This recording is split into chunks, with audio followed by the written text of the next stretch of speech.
Basically, Walid just been slapped on the leg, and he's being threatened to be slapped again. So he's in very hot waters right now. But Can we have a good intro? for you guys, we are going to carry on this wonderful podcast.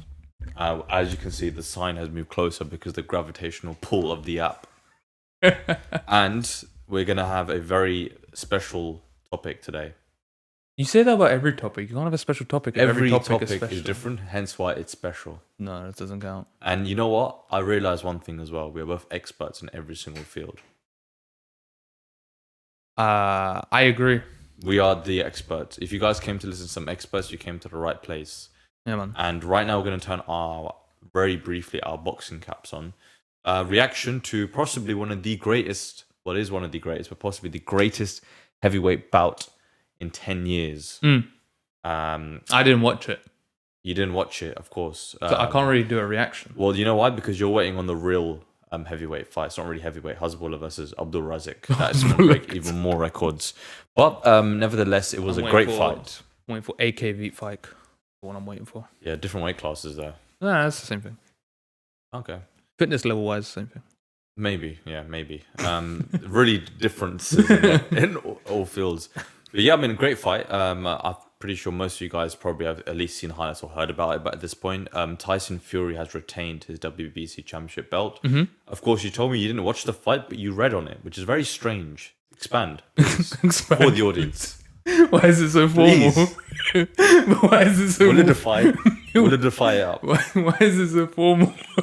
Because I'm trying to be very polite. Oh, okay. Please continue. Have I pushed a nerve? No, at all. Not at all. Sorry. Very opposite. I do apologize for the low mood. It's just If anything, you pulled a nerve. Oh, okay, I guess yeah. But yeah, no, I read it. I don't know. I wanted to watch the highlights, but me personally, I'm always on a screen and I'm always watching videos. So I'd rather read than watch. It's just a personal preference at this point, really. Okay, let me give you a little lowdown. So what you read up on was correct. Basically, Wilder came in first round, seemingly having a different approach. Yeah. So like he's very wild is in his name. Mm-hmm. But this time he's throwing jabs to the body. He was hitting the body and then going up top. Still throwing bombs, by the way, like fully on, just like loading up like crazy. But so his bombs are his right hand.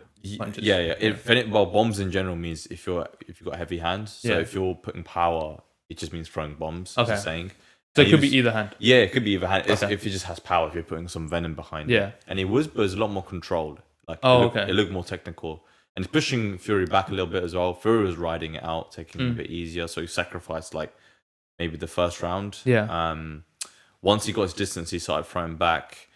And it seemed like Fury was going to do the same thing. Mm-hmm. Like he got a knockdown in like the third round or something. Wilder went down. Yeah, I already got knocked down twice in that round. So he got knocked down once in the round. And it seemed like the fight was going to finish. But Fury, I don't know what it was. He didn't really go for the finish. Maybe he was cautious of his power. Maybe he was a bit tired. I don't really know. What is this fly? For the fourth one, we have a fly here. The what fly? The what fly, man? Yeah, here to stay. But yeah, I mean, for the then all of a sudden, next round after, you had Wilder who just threw hands, put some combinations together, and knocked Fury down twice. Okay. And then, long story short, end of the fight, 10th round, it's been going back and forth. Yeah. Mostly Fury's been winning, but Wilder's been putting up a really good fight. Yeah. And Fury gets a knockout, a clean knockout.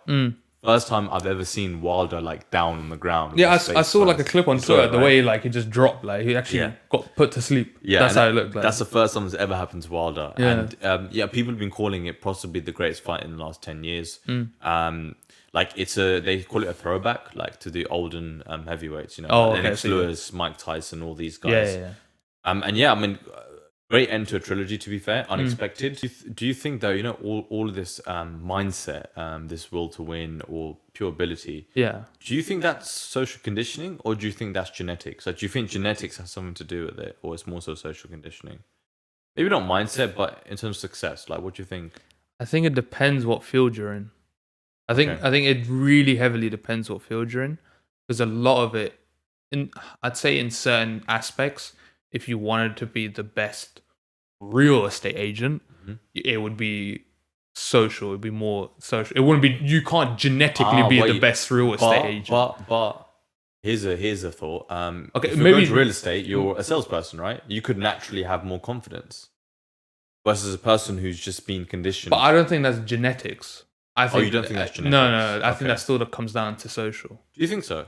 I don't think genetically someone can be confident.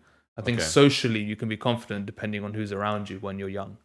Oh, so you think who's around you when young, you learn those habits. That's why you're so confident. Right, and that's all social conditioning. That's all social conditioning. So do you think when someone's born and their siblings, and one sibling has a personality of one parent more so, maybe loud, and one person has the other parent who's a bit more quiet, do you think that's all social conditioning? Or social conditioning. There's an element of genetics there? No genetics. Really? If it was genetics, both would be the same. What about... well, that's not necessarily true. But if you said one is far left and one's far right, if it was genetics, they would be more near the middle. So because they should have, but they'd still be different. They would be different. I'm not saying they'll be exactly the same people, but they should have elements of mom and dad, not just elements of dad. Okay, if that makes sense. So you think that is social conditioning? Social conditioning, and not one dominant gene than the other. No. There's no such thing as one dominant gene than the other. No, I don't mean like overall. No, but but that's what exactly the same. Yeah, exactly. You're Piccolo from Dragon Ball Z. Yeah, that's what I mean.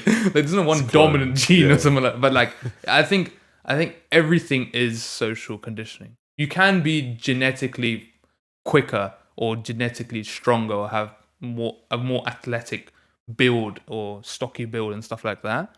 Genetically, some people have crazy metabolism, so they don't put on weight. Right, that's genetics. Yeah.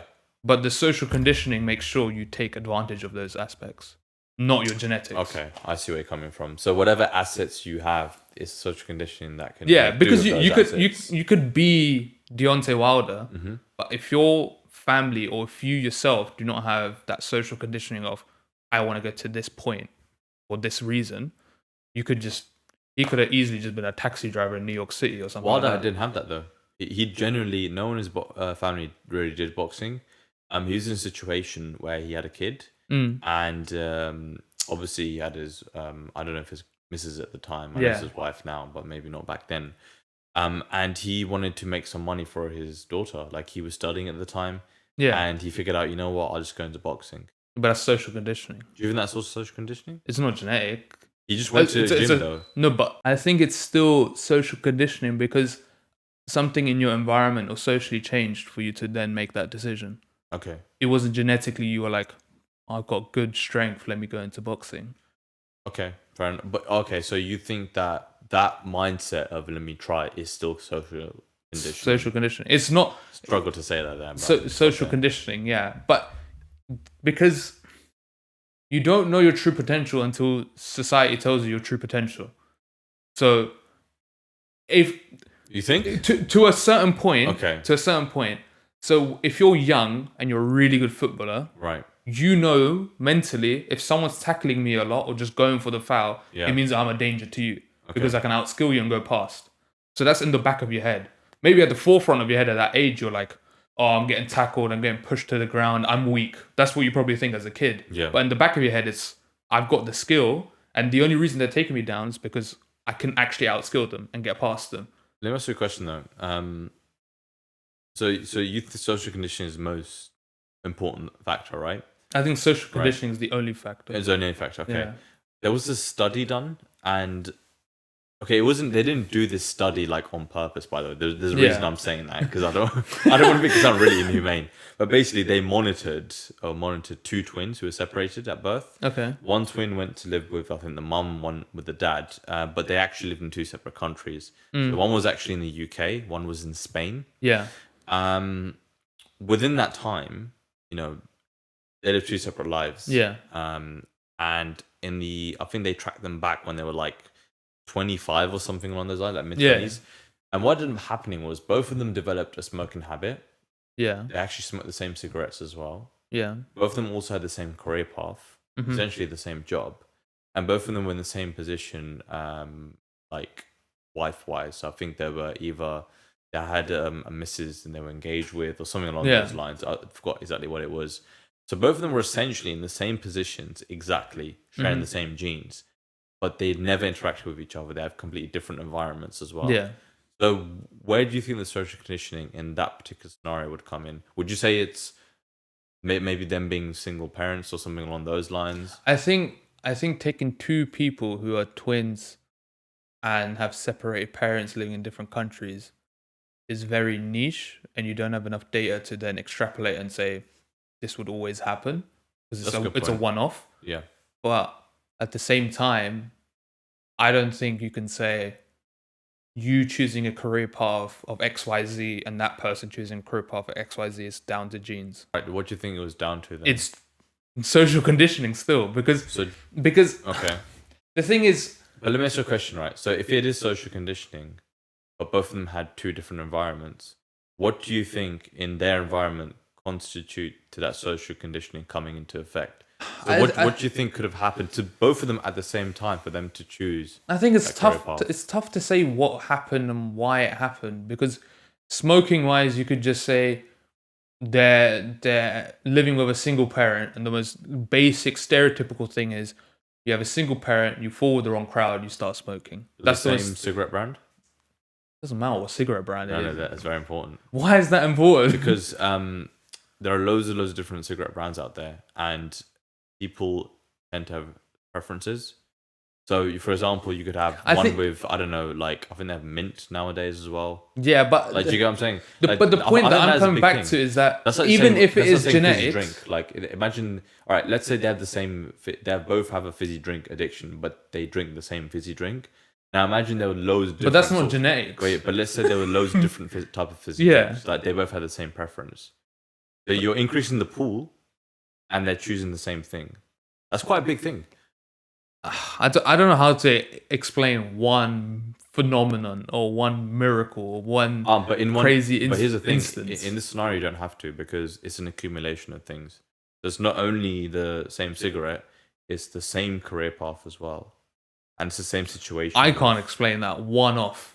Because it's crazy. It's a one-off chance. What do you think could be the simplest explanation? Occam razor, the most simple solution is usually the right one. It's definitely not genetics. That's what I can say. But you mentioned genetics, right? So it seems like a simple solution. It can't be genetics. Why can't it be? Because genetics? Your genetics in that scenario, your genetics does not. If I have a kid, my kid is not going to pick Coke Zero because I like Coke Zero. That's not part of your gene. Does it tend to happen? But it's not part of your gene. The only reason, tend to happen, but the only reason my kid would drink Coke Zero is because I'm drinking Coke Zero. Is it the only reason? But that's societal. How do you know that? That's not genetics. How do you know that? What do you mean, how do you know that? You can't just sit there and be like, how do you know that for everything? It's a valid question. No. What do you mean, how do I know that? Because your gene doesn't pass that sort of information. Because in order to verify that, you think your chromosomes are holding the information that you really enjoy water, so your kid is going to be born loving water. No, but you are born with the need for water, right? And your body knows. I guess for you it's a bit different. But through evolution, your body does tend to have, and that's purely genetics. For evolution, your body will have certain reflexes. It will have certain things develop where it feels some sort of pain in certain areas. Mm-hmm. For example, if we have too much sun and certain pigmentations, they'll get sunburn, right? Quicker than others. That's genetics. Me having the knee-jerk reaction, that's evolution, that's genetics. Me not having crazy amounts of hair like an ape, that's genetics as well, right? Yeah. So I mean, in the basic way, maybe there could be some sort of thinking, like depression, for example, that can be passed down genetically. That's technically a mindset as well, right? But that's a mental health illness. But again, it is something that's passed down genetically, which is not seen, right? Do you think it's harder? It's going to be weird. So let's say you have kid A and you have kid B. Yeah. Kid A was born with that sort of IQ. Because they say IQ is genetics, right? It was something you're born with, not genetics. Something you're born with, right? Crazy IQ, but there's not really much motivation. Yeah. Then you have kid B, who has a just slightly below average IQ, but has a huge motivation.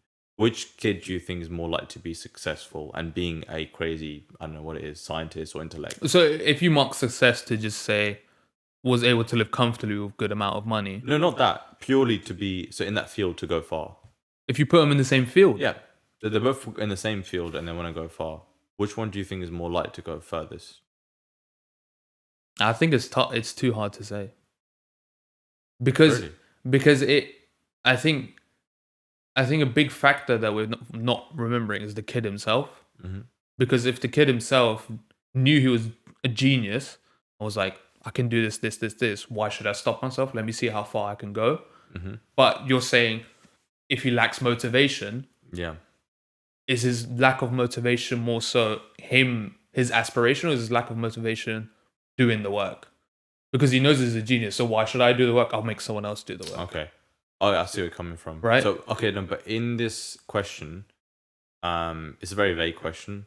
So that's why it's so hard to answer, because you can't. Well, which one do you think? Because these factors are something that comes into the answer.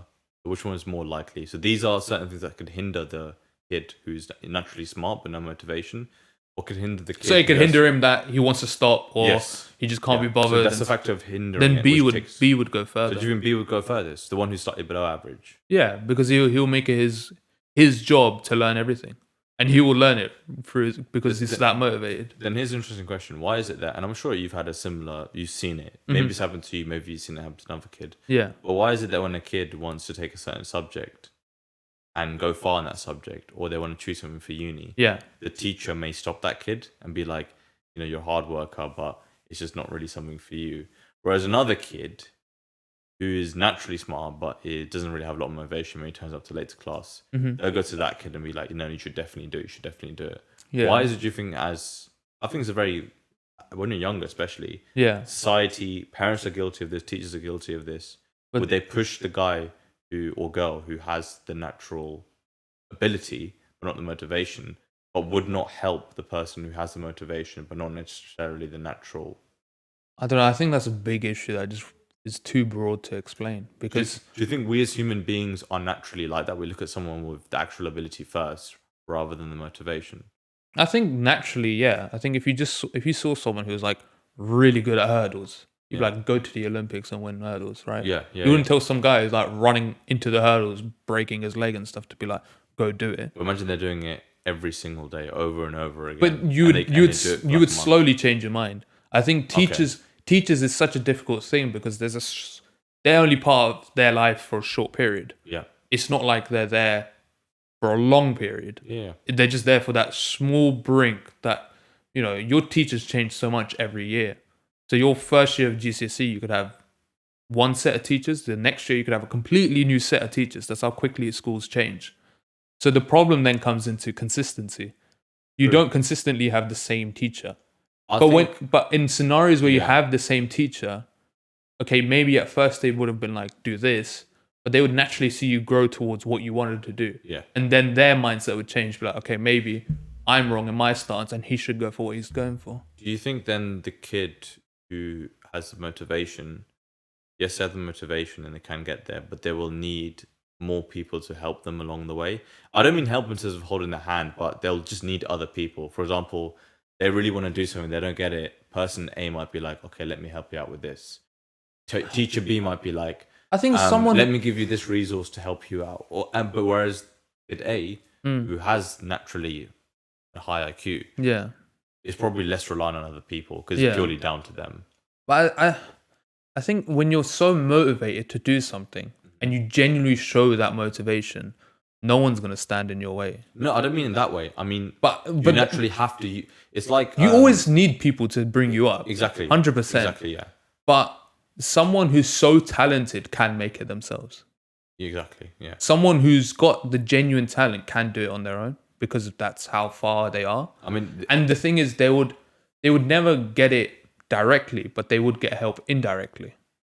So if someone who's very high in IQ, so this is very similar to my school. So my school was like, if you're relatively smart, we'll help you get into Oxford, Cambridge. Mm-hmm. If you're not that smart, fund you, go to the basic unis, we don't care. Right. That's basically the support they gave. Right. So if you're naturally smart, indirectly, you're getting help to get into Oxford and Cambridge. Whether you said, I want to go there or not, is a completely different story. Right. But you're indirectly getting that help.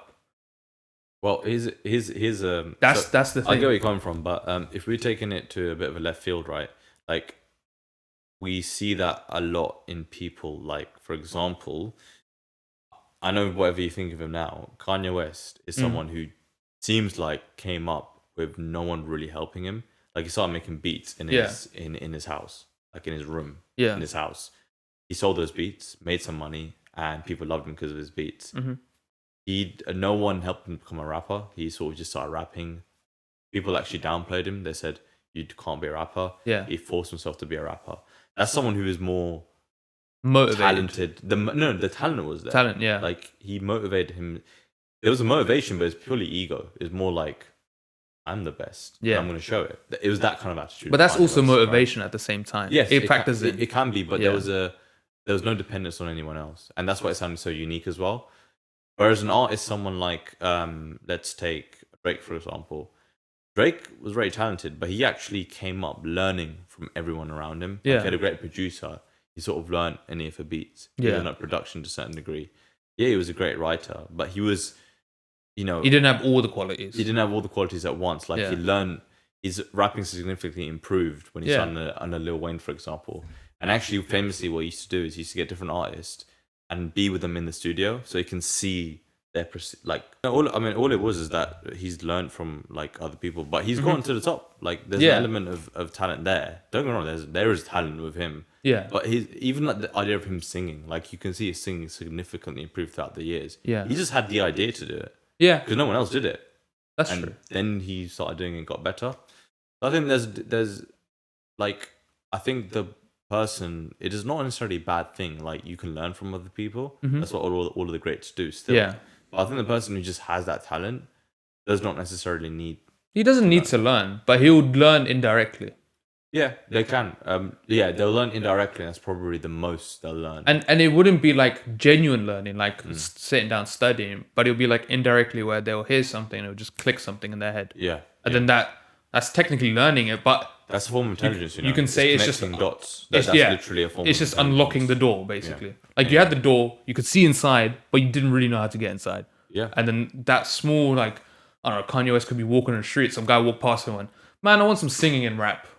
And he heard it and went, I'm going to do some singing in my raps. Okay, I get. Do you get what I mean? Yeah, no. So it's like these small indirects that you never visually see or attentively listen to, but your brain will listen to it. I think it's going to sound weird, but I think that is someone who has to have high whatever it is, like genetic, like something mentally high. Yeah. But that's like Kanye with music, though. Yes, exactly. Like, he'll hear one thing, and he'll be like, wait a minute, let me repeat that again and again, and then let me add some beats to it. When you speak to people who are sort of high level in their field, be it with you, it's philosophical, any philosophical, psychological, whatever thing it is. With you, it's like you always grab onto it and latch onto it, right?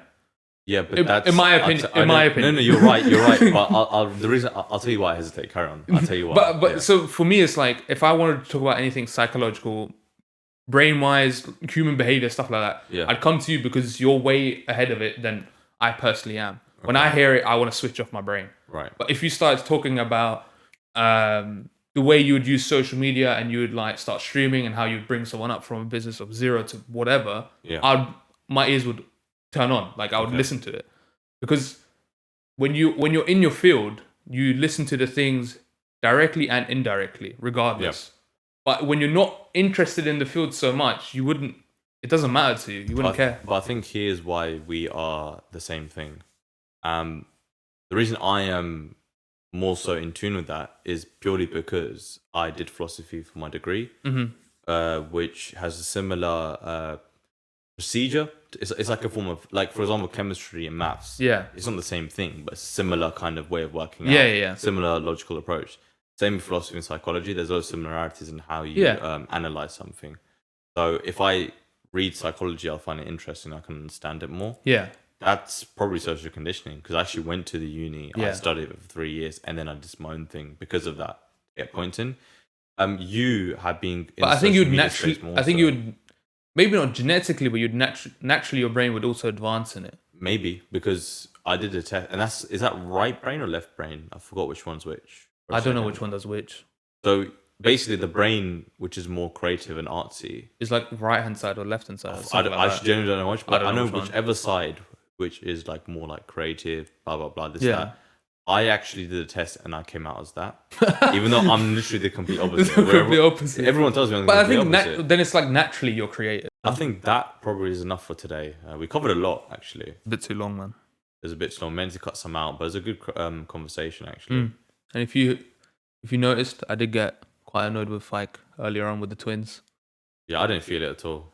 I told him as well, but it's all good. I got annoyed. But yeah. Anyway, thank you for watching. Leave a like, subscribe, comment, hate comment. Check out Walidafy stuff. Check out Faiq. Faiq has nothing, so don't check him out. Coming soon though. Coming soon. Coming soon. Then you Faiq can check the real it one. out. Then you can check it out. My stuff is in the link below, descriptions area. But check out the app. App is here. It's out. We need businesses. Yeah, I mean, look. For you guys, it's going to be really easy unless you're in a barbershop. Yeah. Then you have to sign up. But for you guys just using the app, just log into the app. You get to book in a time and a slot for your chosen venture and your favorite barber. So don't forget that as well. Yeah, if you want to style as well, we'll recommend you the best barbers on the app. Yeah, saves time, saves a lot of bad haircuts. Let's be honest with you. Yeah, you don't want that barber who gives you the wrong style. 100%. Trust me, I know, guys. Trust me, I've been there. Yes, everyone's been there at least once. Yeah.